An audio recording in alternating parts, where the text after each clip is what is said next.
Hello, I'm Brigantia Blackbird of Blackbird's Brew. Happy Monday. Let's talk about Cerridwen as a goddess of transformation, and we will be looking at three different venues of this. First, with regards to her cauldron, then her abilities as a shapeshifter, and then as her role as a divine mother.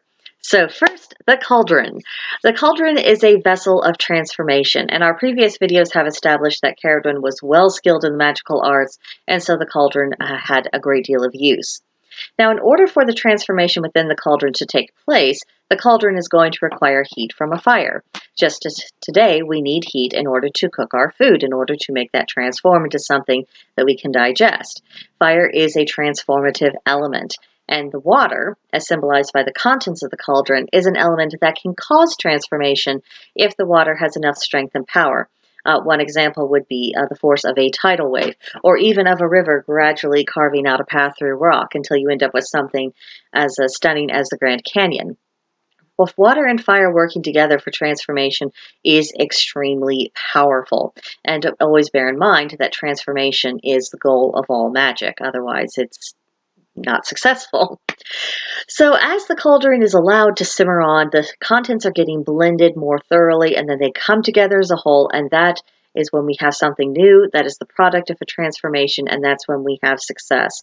It's true for Cerridwen in the myths, and it's true for us in our own magical practices. Now, Cerridwen as the shapeshifter. Last week when we were listening to the story about Cerridwen chasing Gwion, the story told us that she went from transforming into a pikefish, then she turned into a greyhound, then an otter, and then a hawk, and then finally a hen. Clearly, she can adapt to whatever the occasion calls for her to be, and this makes her an extremely versatile goddess. And that's a great lesson for ourselves of how versatile do we allow ourselves to be.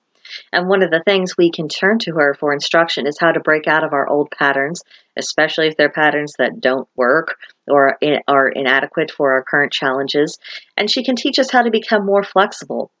To say, take your predispositions, take your assumptions, throw them out the window, and then think more creatively. Think about what does this moment actually call for, and then learning how to bend yourself to meet that moment rather than having an image of how things ought to be, just etched in stone in your own mind, and then trying to impose that on the situation when that may not be what's needed, and it might actually create problems if we attempt it.